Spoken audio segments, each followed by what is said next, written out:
give God some praise? How many of you know God has been faithful? Oh, in comparison to how we've been, God's been faithful to us. Amen. Amen. Come with me real quick. I promise you I'll get you in your seat. The Gospel of John, chapter 21, verse 1. The Gospel of John, chapter 21, verse 1. Actually, part A of verse 1. And I'm looking at it from the Message Bible, Eugene Peterson's Message translation of the Bible. And here it is. You ready? After this, that's it. You can take your seat.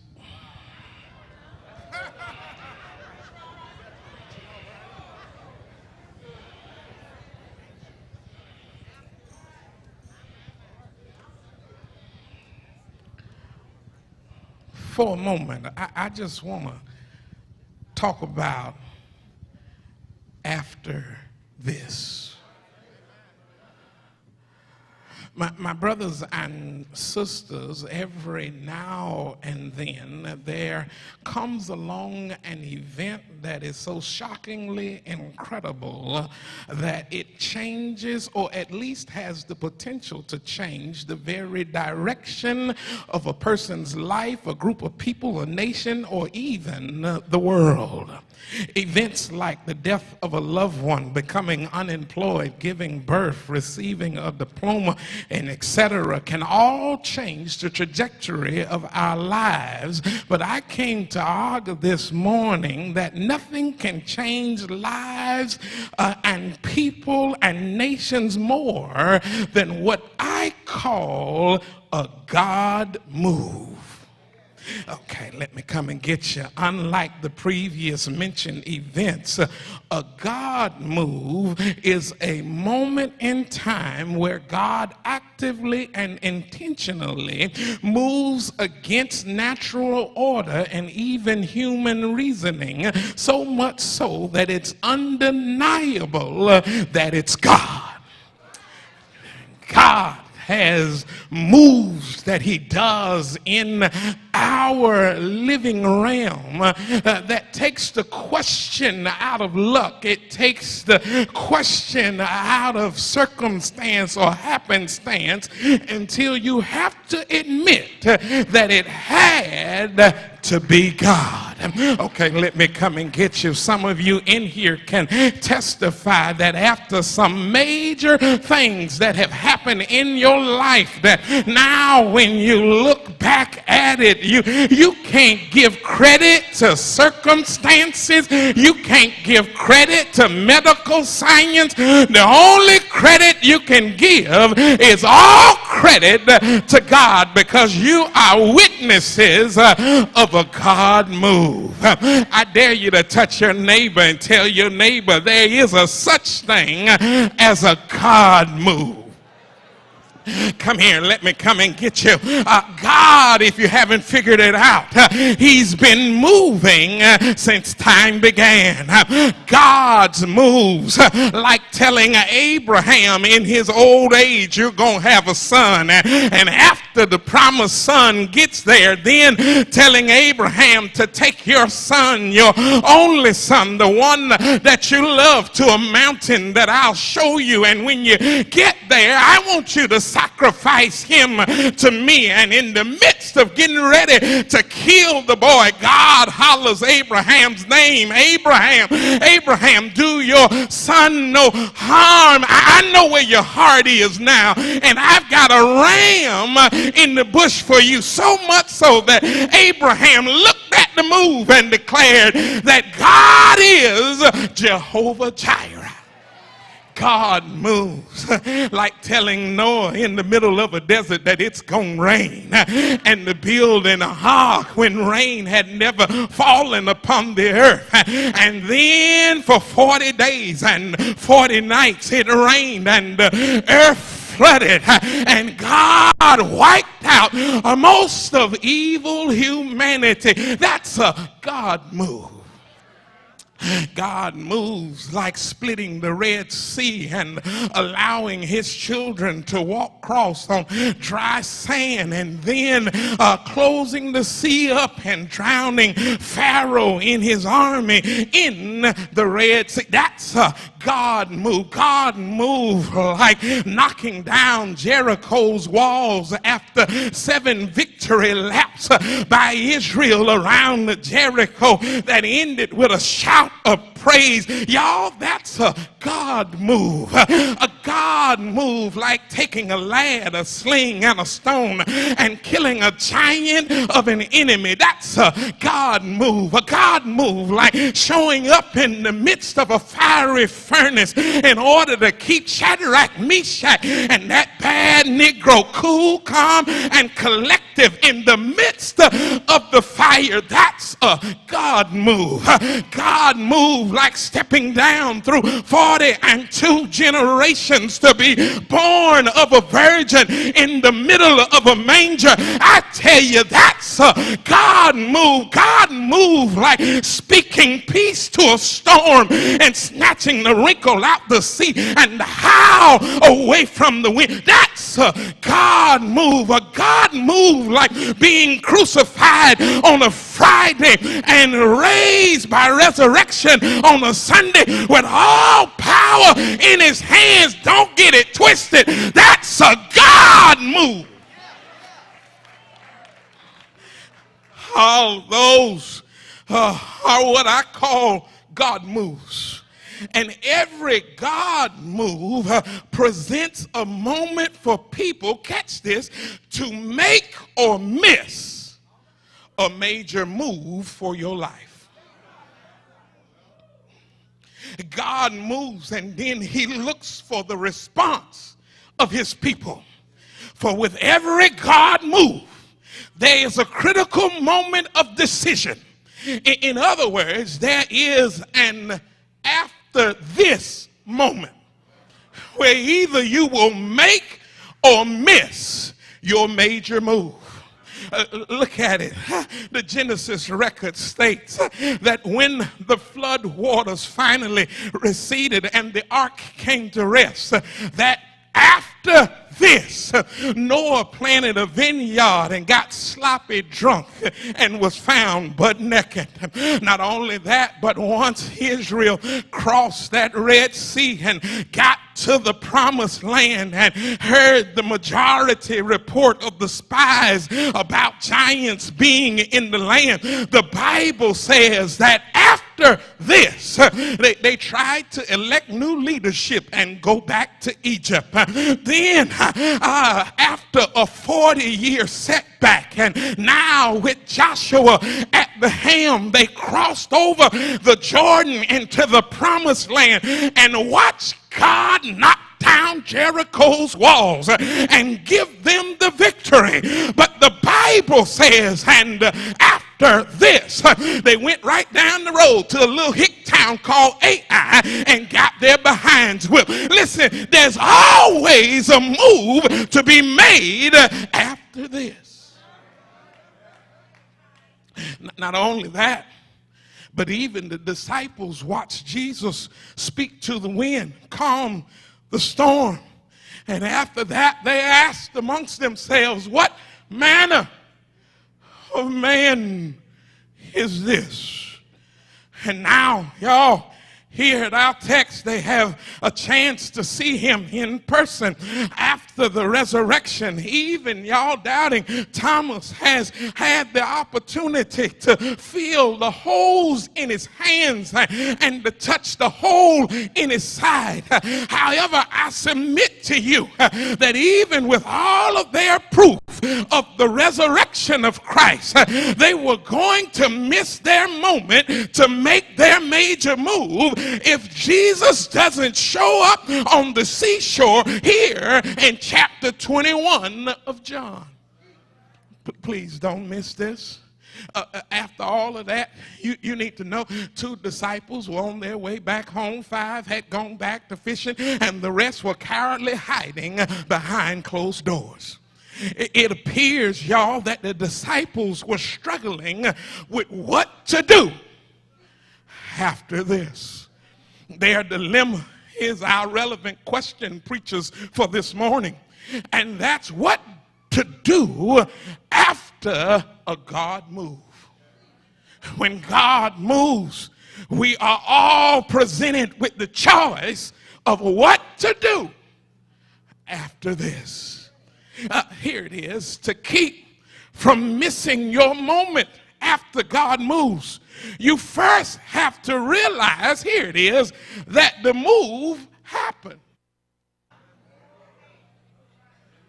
Because I declare there's nothing worse than God moving and you missing it.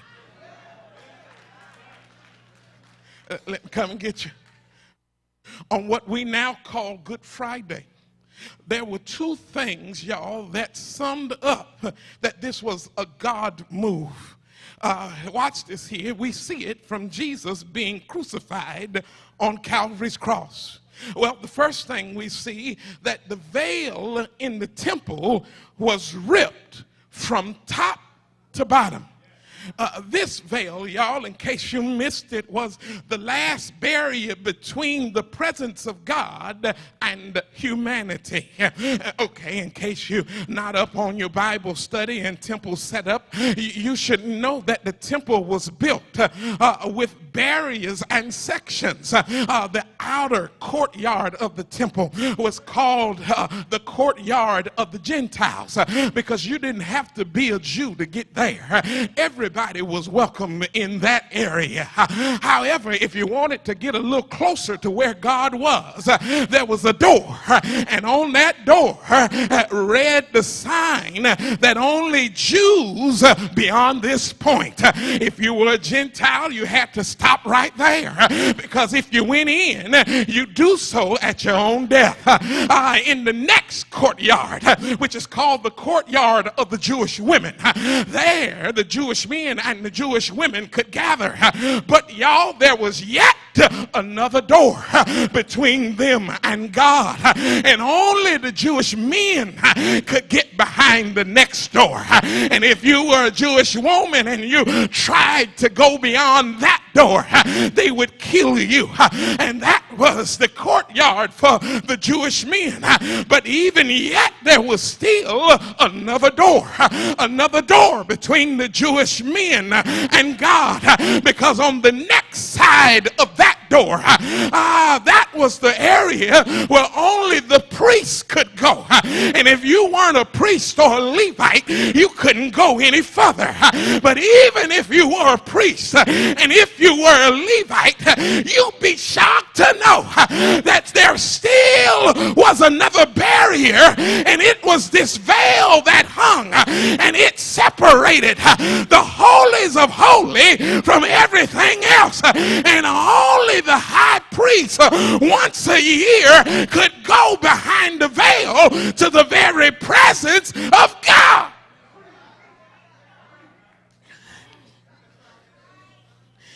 Oh, you're going to miss it. You're going to miss it. Here's a God move. A God move that gives us now unlimited access to his throne, because the Bible declared that the moment Christ died, the veil was ripped. Please catch this.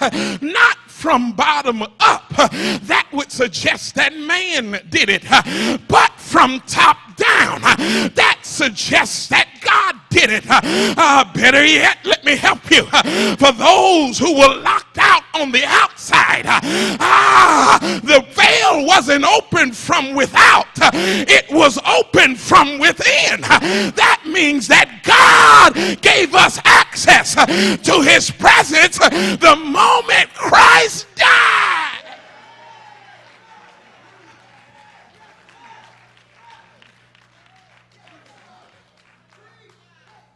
Touch your neighbor, say, God move. God, there's a God move that happened, and you could miss it. But if you weren't in the temple and you didn't see that, Then there's a second move that shows us, a second thing that happens that shows us that it's a God move. And that is the declaration from the Roman soldier. The Roman soldier. And somebody say, well, why, out of everybody who was present, does the Roman soldier get credited or recorded with his assessment? Well, you ought to know the Roman soldier gets credited, watch this, because he has no bias. He's not a Jew working against Christ, and he's not a disciple praying for Christ.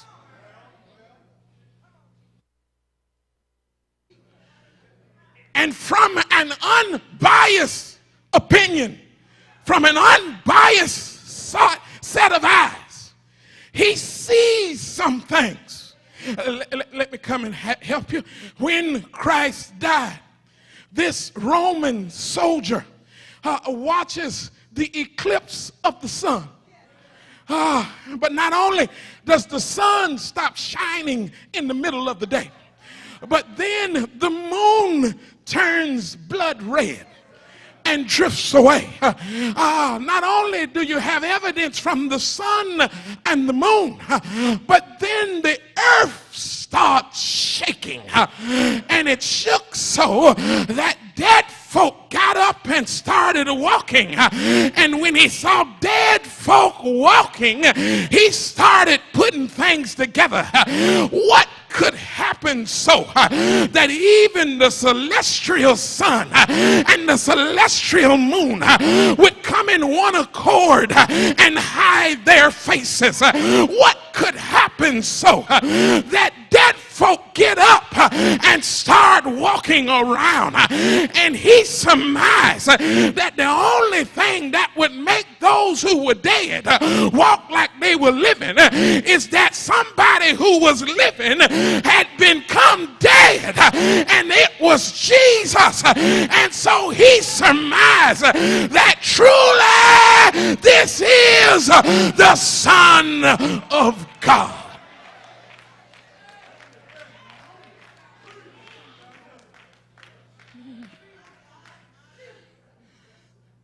Then 3 days later, on that early Sunday morning, the disciples, y'all, they refused to believe Mary and the women's report.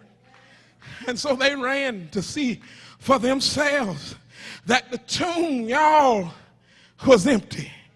And even after hearing that he was raised from the dead and seeing the empty tomb, they still didn't believe that God moved. They didn't believe that a God move had happened. They needed a show and tell for themselves. And especially for Thomas, he needed a touch and a talk before they would realize that a real move of God had just occurred. But here's what I discovered. Liz, some of us are just like them. And that we miss some God moves. I was in Houston. One of my colleagues and friends was there. And while we were sitting, I asked him, how was his son? Because I knew his son had been in the hospital. He says he's doing much better. He said, let me show you some stuff. He whipped out his phone and started flipping through his pictures. And he flipped to a picture of a Dodge Charger. He said, I bought that for him. My boy, that's the new car. I bought that for him. And he's showing it to me. The car's in the junkyard because the front of the car is smashed up. And he wrecked it driving while drunk. Wrecked it. Matter of fact, crashed it. He was drunk. And when the police got there, he took off. Police tackled him and handcuffed him and took him to jail. And his dad came to see him. His number one complaint was that He wanted to file some charges because the cuffs were too tight. He said, I told him, you didn't see that God spared your life. You missed a God move because what you hit didn't move. And you should have been killed. But I know you didn't learn your lesson because you're in here complaining about the police. And not once have you stopped to think that if it had not been for God, you wouldn't be in a jail cell. So he got out. His daddy said, I wouldn't buy him another car. I gave him my BMW and I got a car. And he got that, and then his daddy flipped the pictures. He said, because he wrecked the BMW. He said this time he was smoking weed with his boys, and they had laced it with something. And he got behind the wheel out of his head, crazy. And he drove the BMW and totaled it. And he swiped to the picture and showed me the picture. And I'm looking at the picture, and I say, but, wait, what? I say, there's only half a car. He said, yeah, because he hit the tree head on. And he was going so fast that the tree crushed and divided the car on the entire passenger side. And the car caught on fire. He said, so when we got there to him, he was in the car, on fire with the car, screaming and stuck. And I'm looking at the car, and I say, there's no way anybody could walk away from that. And he said, but God.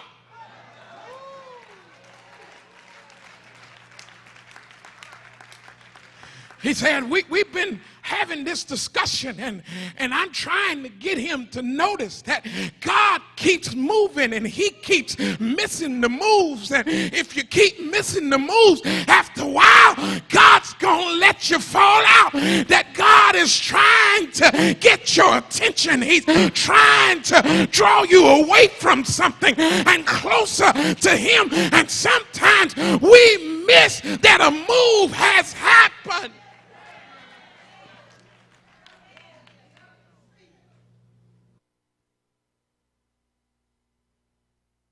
One of the brilliant things about conference is that we get to go, and there's this unique feature at the conference called story time. And pastors, quite plenty of them famous that you've seen on TV and around the world, they come and they tell their story. And a couple years ago, I was in while Claiborne Lee was telling his story. He said he son of the church, went away to school, had a church. Dad, getting old in ministry, Dad called him home, came home, co-pastored with his father. And his dad retired. And he said, I'll never forget the day my dad retired. He preached watch night service. When he finished preaching watch night service, he came down out of the pulpit and joined the church. It was his sign to the church that he was no longer pastor. But from here on out, he was just a member like the rest of them. He said, and so I'm pastoring a church with my parents, my family, and the church I grew up with. Say, had early morning service, did early morning service, Dad and them were there. And he says, and I'm in my study waiting on the next service, and he says, and my sister calls. And when I answer the phone, she's screaming to the top of her lungs. And I'm saying, calm down, what's going on? She says, it's Dad. He's not breathing. He's on the floor. He says, call 911. I'm on my way. And he says when he got in the car, he had this feeling in the back of his mind that Dad is gone. Got to the house, even with CPR, to the hospital. They couldn't revive him. And he's dead. He says, and so here it is. I've got a mother, siblings, and family who are grieving. On top of that, I got a church that's grieving because they just lost the pastor most of them grew up with. And my responsibility is to get them beyond their grief, while I got to grieve by myself.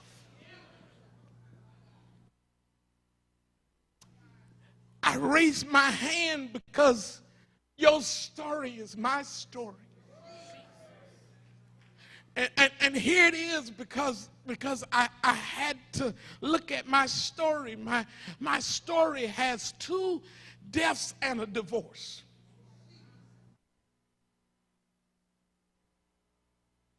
Somebody asked me, say, how did you overcome your breakdown? And I proudly said, I haven't had a mental break. I've been just fine. And then she looked at me and she said, oh no, you've had a mental break.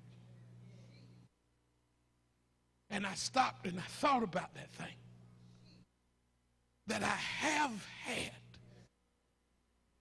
a mental break. I have had, Liz, that moment where I didn't want to go on.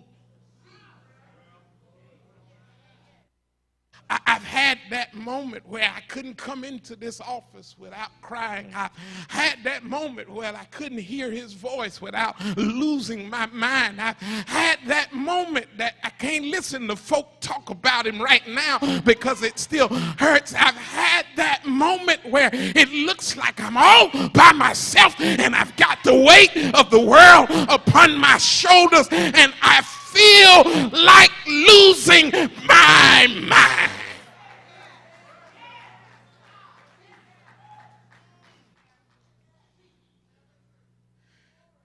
Claiborne says it's at that moment when you look back and you don't know how you survived, how you made it, that you have to accredit it was a God move that happened that kept my sanity. It was a God move that happened that kept me out of the loony bin and still here. It was a God move. I got a set of sermons that I can't even remember writing. I was just making it through the best way I could, like H. Beecher Hicks. I was preaching my way through my own storm, and God brought me through.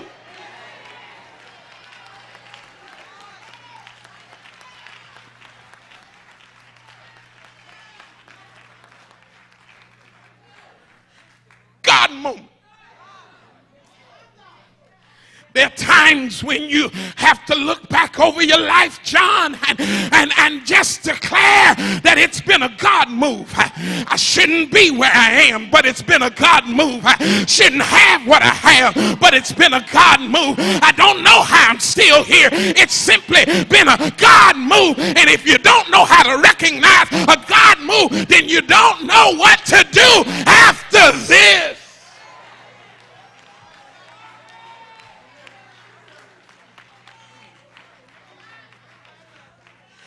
Touch your neighbor, say, don't miss your God move.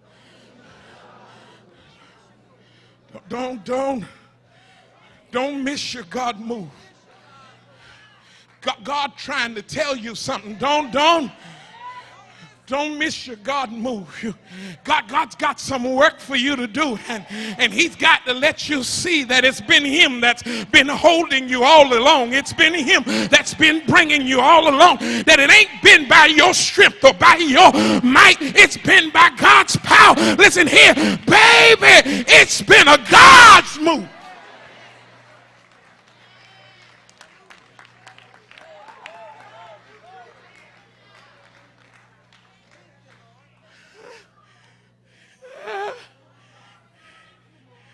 So I've learned how to say, if it hadn't been for God, I can see where he's moved on my behalf. I couldn't explain it at the time, but now I can tell you he's been with me all along. God moved. Y'all said I got pushed. Listen, in order to keep from missing your moment, not only do you have to realize that the move has happened, but second, y'all, you have to recognize the magnitude and the meaning of the move. Let me come get you. I argue that the reason why church attendance after Easter Sunday goes down for every other Sunday all over the world is because so-called saved folk have failed to recognize the magnitude and the meaning of God's move in raising Jesus Christ from the dead. I'm going to come say that again.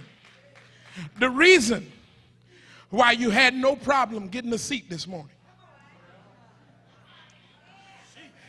is because Easter is over and folk have gone back to business as usual, where they'll come every now and then because they failed to recognize the magnitude and the meaning of what God did with Christ Jesus on Calvary's mountain and by raising him from the dead. So great was God's move, y'all, that it changed humanity's story forever. To borrow a phrase, Loretta, from the new Marvel Avenger movie, because of God's great move, here it is, we're in the end game now. I ain't got time to fix that for y'all. Y'all just got to go catch the movie. Here it is, a short snip. Things have been set in motion for how things will end. God put things in place early in history so that the end of our story has already been written. And in case you missed it, we're living in the end game now. Okay, so you don't think I'm making this up. Let me come and get you. Hundreds of years before Calvary, God told the prophet Jeremiah, I know what I'm doing. I have it all planned. A God move. And now there is no more cancer in your body. So the question is, what will you do after this? You've seen what God can do. You heard what the doctor said when the doctor said that he didn't have a cure, but now that the cancer's gone, there's still one question that needs to be asked.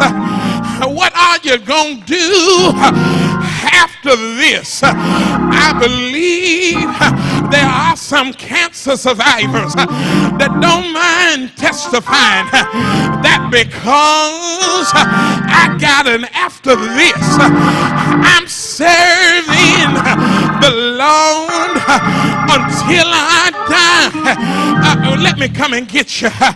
You've been blessed and highly favored from a God move in your life that has put you in places you didn't earn, that has given you things you didn't deserve, and has changed the trajectory of your life to go above and beyond where your whole family's been. So the question is, after all that God's done for you, what will you do after this? Is there anybody here here that can make up your mind and tell your neighbor, I'm living after this. And because God's moved on my behalf, that's the reason that I'm serving him now. Is there anybody here? Well, let me get out of here. In spite of all the sin you've been in and the things that have brought shame to God's name, you've had a God move when he looked beyond your faults and saved you anyhow. And because you're saved, you got what to do after this moment. And is there anybody here that can testify that I know what I'm doing? I'm going to work. I'm going to serve until my end.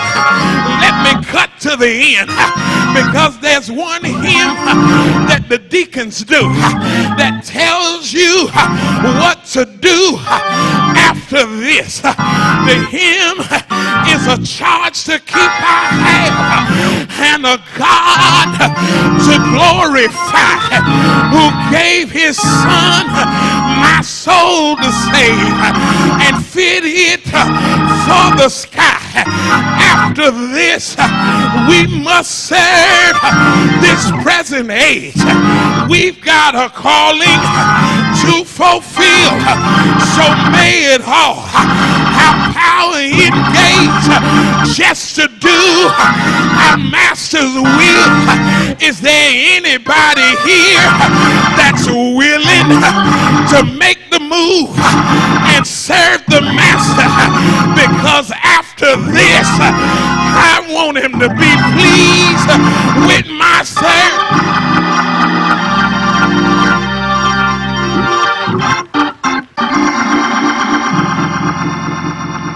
Listen, I've been all week, and I've listened to great preachers tell their story time. Dr. Williams stood and he said, I'm no longer the young preacher I started out. He said, age has caught me. He said, old man Cecil Clark was true when he said, there's nothing in front of you but decay and death. He said, I used to bounce up and run upstairs. He said, but sometimes I got to have folk help me, pull me out my seat. And then he said something that caught my ear. He said, I ain't at the Jordan yet, but I can feel the mist of its waters.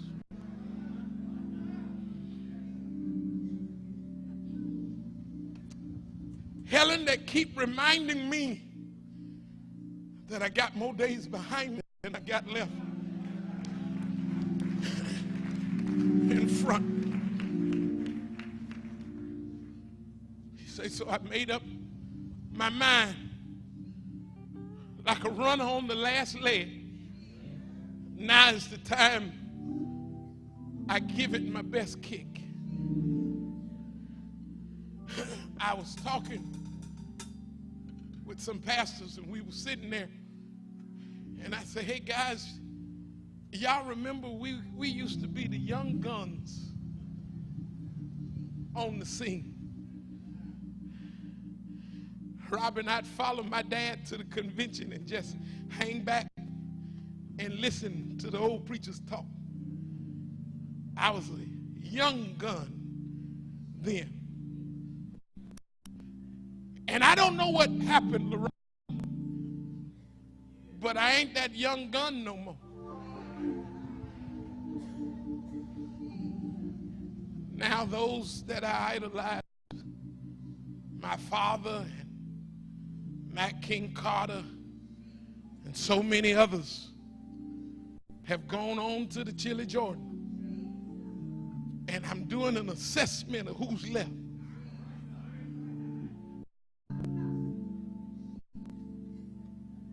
And I was sitting with the fellas, and here's what shocked me. It's for the first time I now have colleagues who are my age or younger talking about retiring.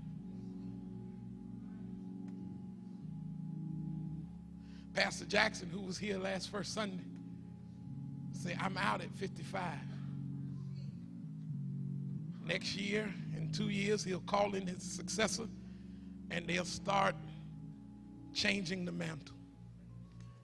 I was listening to Pastor Jenkins. He's younger than me. And next year, 2020, he's retiring. And so I told Pastor Rumlin and the others, I say, Doc, now is the time that we give it all we got with the time we got left. Because you're crazy to think that you ain't on the clock.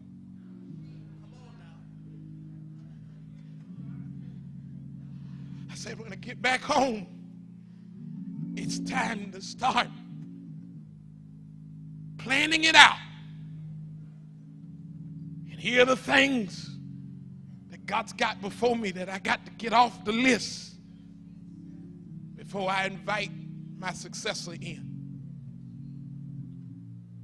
Don't fool yourself. Time will get all of us.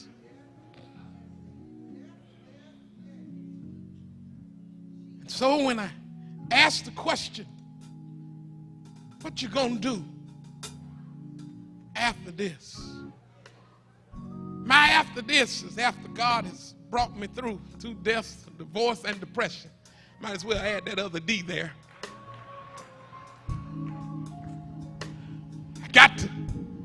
I got to work with the time I got left. And I got to give it my all, D. Time out for lollygagging and saying I'll get it later. Because after a while, later won't come. Because at the end, I want to hear him say, servant of God, well done.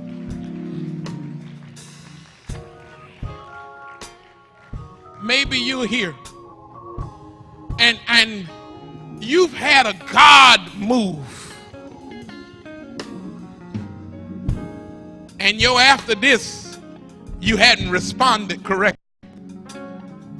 Maybe you're here and you've heard that God moved on Calvary and gave his only son, that whosoever believeth in him should not die but have everlasting life. That's a God move.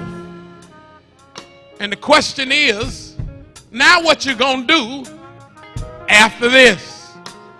And if you aren't saved, I see you coming. I see you coming. Come on. I like it. Whole family, come on.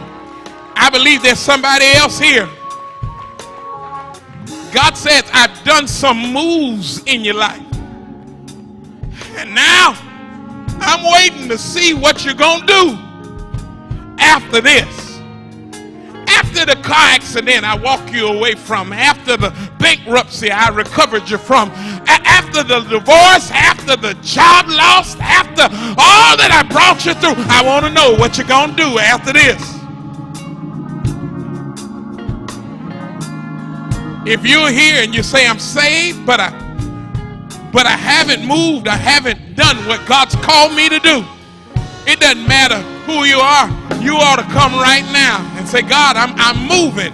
I'm moving in the right direction. I don't want to be saved and the same as I was before I got saved. I want to become a new me. I want to surrender my all in your hand. and watch you make of me the very thing you created me for. Turn to your neighbor, ask your neighbor, neighbor, are you saved? Are you actively pursuing God's will in your life? And if they can't answer that, say, come on, I'll walk with you. I'll stand with you right now in the balcony. I'm waiting on you. On the floor, we're waiting on you. Just come. Come on. Come on, we're waiting on you.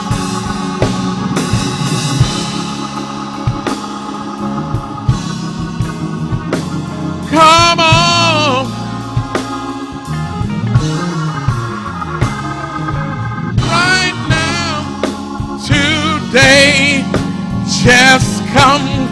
Come on, come on. Turn to your other neighbor. Ask your other neighbor, neighbor, are you sure?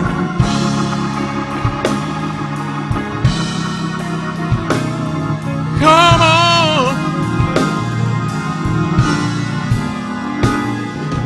Right now, today, just come. Come on, the doors of the church are open. Several have come. Come on, make some crazy noise for these right here.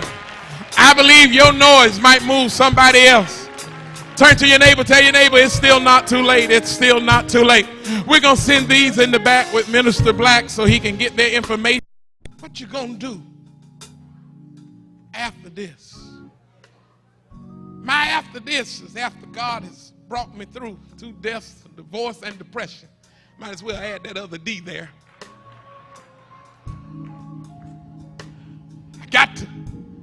I got to work with the time I got left. And I got to give it my all, D. Time out for lollygagging and saying I'll get it later. Because after a while, later won't come. Because at the end, I want to hear him say, servant of God, well done. Thank you for watching our on-demand service at the Abyssinian Missionary Baptist Church. If you want this sermon in its entirety, then click on the app store below. You'll be directed to our website, and you can place your order there for this sermon or other sermons we have available. If you're in the Jacksonville area, we'd love for you to come and visit us. We're located at 10325 Interstate Center Drive, just off of I-95 and Dunn Avenue. Our worship times are as follows. Our early morning worship on Sunday begins at 7:30. Our Sunday school begins at 9 o'clock, and our mid-morning worship begins at 10:15. Also, you can join us on Wednesdays for our midweek Bible study beginning at 6:30 p.m. Thank you again for tuning in and visiting our website. God bless.